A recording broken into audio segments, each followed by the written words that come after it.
يا الله، سلام عليكم أصدقائي، شلونكم؟ شخباركم؟ إن شاء الله تكونون بخير. تحياتي لكم. طبعا قبل لا نبدأ بالفيديو وقبل كل شيء حاب أشكركم على التفاعل بخصوص آخر فيديوهات اثنين إلي. تفاعل يعني فد شي وسوانا نواس أكثر وأكثر حتى نستمر ونجيب طيور بعد.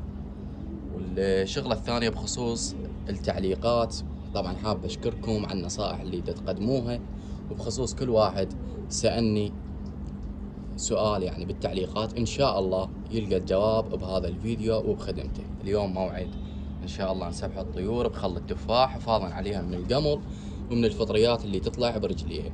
بس قبل لا نبدأ بالفيديو، عندي إخوان قالوا انشرنا وادعمنا مثل كل مرة، يلقون إن شاء الله أول تعليق مثبت أسماء القنوات وهم يجابون على التعليق المثبت تم، واللي يحب يضيفهم وأكون له ممنون.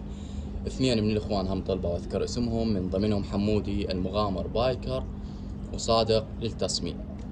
واحد منهم ينشر فيديوهات تحشيش، والاخ الثاني ينشر تصميمات حلوة ومرتبة. اللي يحب يضيفهم اكون له ممنون. اليوم قبل كل شيء ان شاء الله نطير لكم الحمر ووراها نسبحها. بس عندنا الشاملي طيرناه ياخذ له فره ويقعد، فانا سويت بددته بهذا الاحمر الادلع.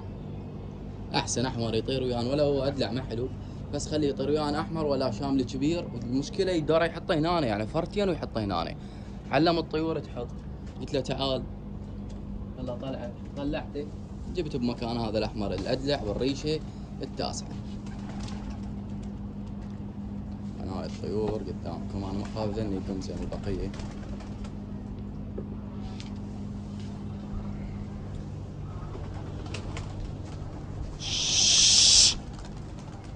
ما شاء الله. ذاك الفيديو السابق من طيرت الطيور قلت نعمه وخير من الله تقريبا 3 مرات. بعد متابعينا قال شنو كلبت بيه عم، هاي الكلمه بعد ما اقولها ابد ولا يظل بخاطره.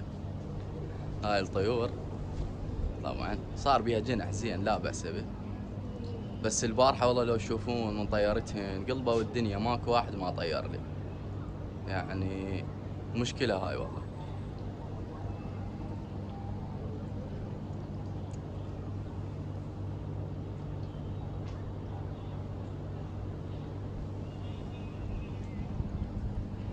قبطان طبعا ويا صديقنا بالتور.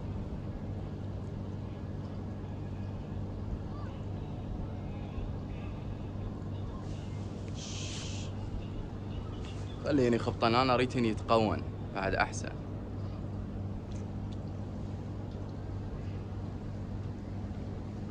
طبعا هذا الصغير زين هم صار وياني يلم. هنا ايش عندنا بعد هذا اللي الادلع بالريشه التاسعه ان شاء الله نطيره. عندنا هذا الصدناه همين ان شاء الله نطيره ان شاء الله. هذا الادلع عزوج على هاي مكان الشاملي على هاي الحافيه. عندنا هذا بعد راح افك اشكاله حيل الله.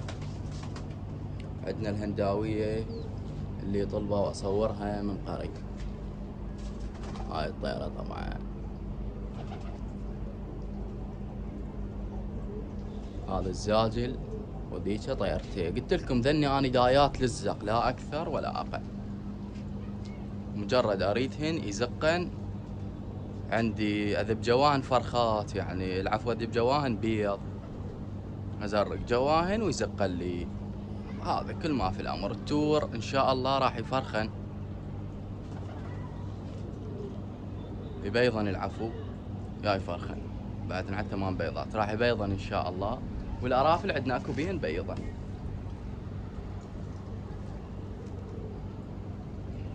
خلي يحطن حتى شنو طلع الارافل ونطلع التور.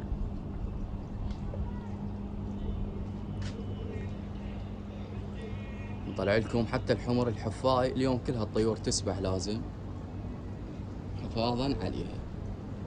الطيور ذني بعد قوة، هاي مثل ما تشوفون.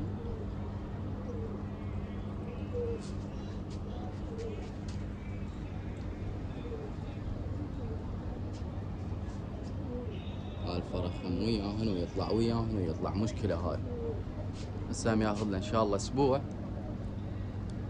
يلتم وياهن غصبا عليه. هاي الطيور خولا مصوفر، ولا حتى ما مسوي لا بعلاق ولا شايد، كل شي ما مسوي لهن. بس هن الطيور تريد تطير صراحة، يعني من طيرتهم الصبحية البارحة يعني صدق عجبني. ان شاء الله هذا راح نفكه وياهن بعد زيادة عدد، ونفك هذا اللي لزمناه، وهذا نزوجه ونفك عليه.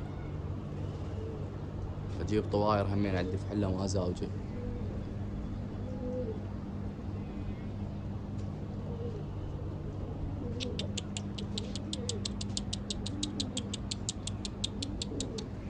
والفرخ هسه طبق وياها شوية ويطلع، ما اعرف شنو اسرع منهن، كأنه زاجل تقول.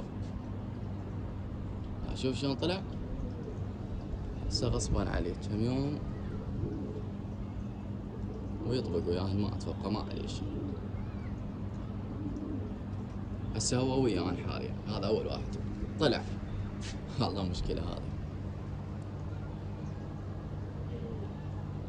شوفوا واحدة. واي اخوان سألوني على هذا البرج. هذا البرج طبعا الارتفاع مالته متر، النزال مالته تقريبا متر ونص، والعرض مالته بحدود المتر وتسعين. هذا كلهن هذه، وهذا البرج هذا اقوى شي اشتغلته انا، هو والخانات كلهن اشتغلتهن انا. وانا قلت لكم لا مشتغل نجار ولا شي، ادخل على اليوتيوب واتعلم. ما ابي هالشي واحد يتعلم من الزينات والله. يعني انا نجار اساله قلت له بسوي لي البرج، قال اسوي لك اياه ب 150 و160 و200. شكو اسعار خياليه يعني.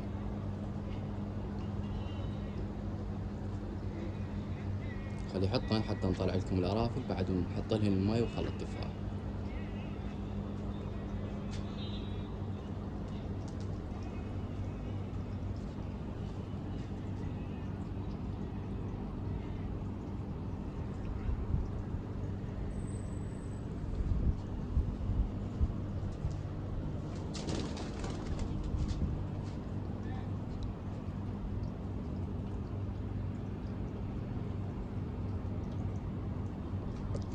هسه نجيب الطشت مال مي ونحضر لها.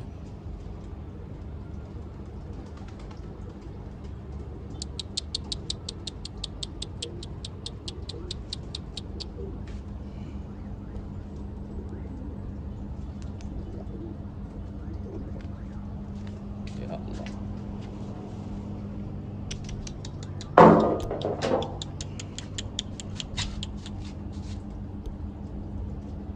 نجيب لهن المي تمام.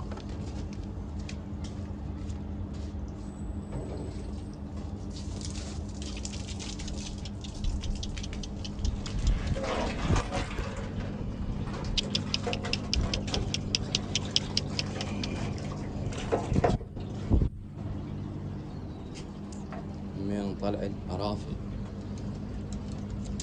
يا الله.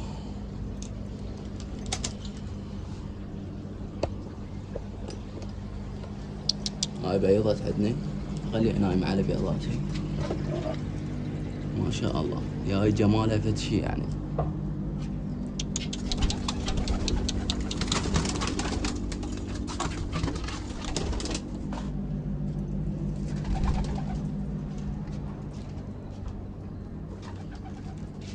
هاي الصفرة قبل رادت تسبح. طلع لكم التور همين. احد متابعينا قال الخانات صغار، لا الخانات كلش كافية يعني، وانا اريتن لزة. هذا عندهن رافتي يوقفون عليه، الحلة تكون هيجي مشكلة عليه، هاي بعدني ما مشكلها، وكلش كافي لهن يعني. شد بين انا. الطيارة طبعا تريد تبيض ان شاء الله. وهذا الفحل طيور حلوة.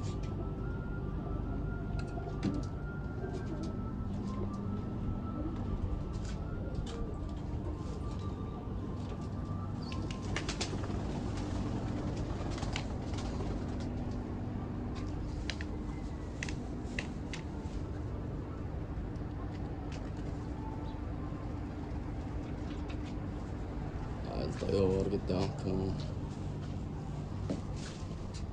هسه فقط نذبلهن خل التفاح.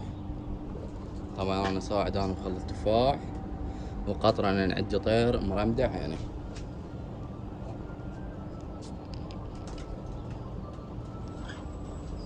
والجو صار هوس يا اخو. ان شاء الله سوينا هيك جوقة مال حمر حيال الله. الجو صار تور على حمور. شوف شوف تونسوا وشلون خبطن تور وحمر هسه نخليه الحين خلي التفاح. كلش كافي لأنه هو مو زين عليه اللفاف.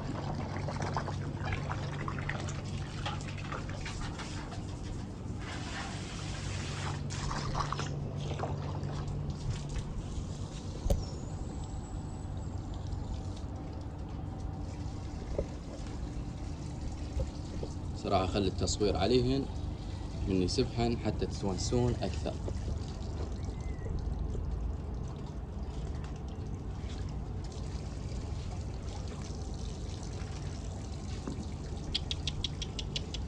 هذا شكو قمر هسه بجسمين شكو شي كله راح يموت ان شاء الله.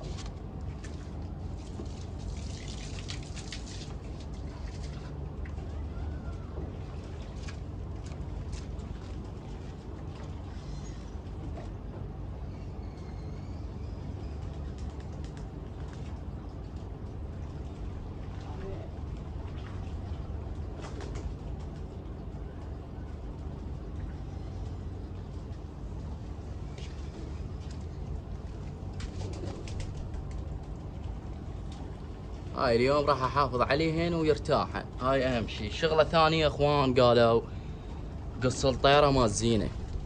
طيرة مال زينة حبيبي حتى مو مخلفة صغيرونة توها طالعة تلقط وجبتها، فاذا اقصها هسه حرام علي، فخليها تكبر تصير بالريشة مثلا الرابعة بالريشة الخامسة اقصها الطيرة اجيب لها فحل واخليهن بخانات. انا اريد اسوي خانات جدد ان شاء الله لجماعة اللوت، اجيب بين زبيريات كمرليات طيور يعني حلوة. عندنا هاي الطيارة الصفراء اريد اجيب لها فحل ان شاء الله، نشوف شكري او شنو خلوه ان شاء الله من يوصل موصى علي اني. هواي شغلات وافكار عندنا بعد، بس خليها بعد من شوية القناة تصعد ويصير الدعم اكثر. شوف هاي الجوقة مال الحمر شلون خبطت ويتو. طبعا دولة صلحي ناس يعني جناية راقية وما يقولون اي شي. شلون خبطت هاي. طبعا الحمر صغار بعدهن وجاي يخرج بيهن صاحبنا.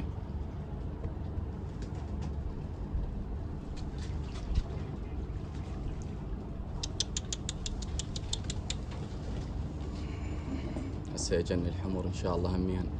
الحمر طبعا الطائرات لحد ما سبحانات، هسه اجني سبحة نرتاح هسه حتى لا يذوب الطير منش طاره نشقد دقائق. بس شوفوا المي شلون خليته صافي. شوف صار يمكن ما تشوفون مالته اللون منها. شوف صار رصاص اخو ابيض. هذا هسه شكو قمله شكو. هذا اكو ريش يصير ناعم شلون الوفر كلش ناعم. هذا مثلا ميت بالطير مشلح هذا كله يوقع من يسبح الطير. شكو شي مشلب بجناحه كله يخلص منه الطير ويرتاح. وهاي اللي طلبوا متابعينا نصورها طيرة مال زينة. شوف سوت بروحها. شوف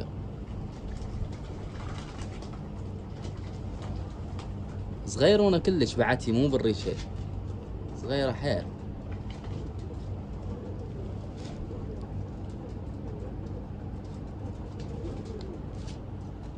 انا جاي اطور لكم الفيديو على مود تتونسون والله لا اكثر ولا اقل. طبعا صدت تار وجو عليه وطيته تار صغير ونجي عليه صلحي. يعني انا لو جاي عليه غيره مثلا من حربي لا ما انطي ولا افكه، بس صلحي يجي عليه قال مالتي طيت اياه. وقلت لكم هذا الشاملي تعبان وخلى الطيور تحط على هذا البيت مالتنا الجديد، فلزمته قلت له انت عقابك يمي. قبل طلعته جبت ذاك اللي ادلع بمكانه كلش كافي. هذا الاحمر الحافي اذا تشوفونه بالخانة الجوا يريد يطلع يسبح. هسه طلعوا وياهم. هاي الطيور وهاي اشكالها صارت لعندنا والالوان. الارافل طبعا الحمد لله والشكر قريبا اطلع منهن وجبة. الترتيب الجديد اللي راح يصير ان شاء الله اليوم اجيب طواير حمر للحمر اللي في حله مثلا للادلع هذاك اللي لزمته عندي 3 بين همين زايفات يردن طواير، لان جلدات فرخ عندي لازم بعد اجيب لهم طواير وازوجهن، واجيب لهم حلات جدد للطيور.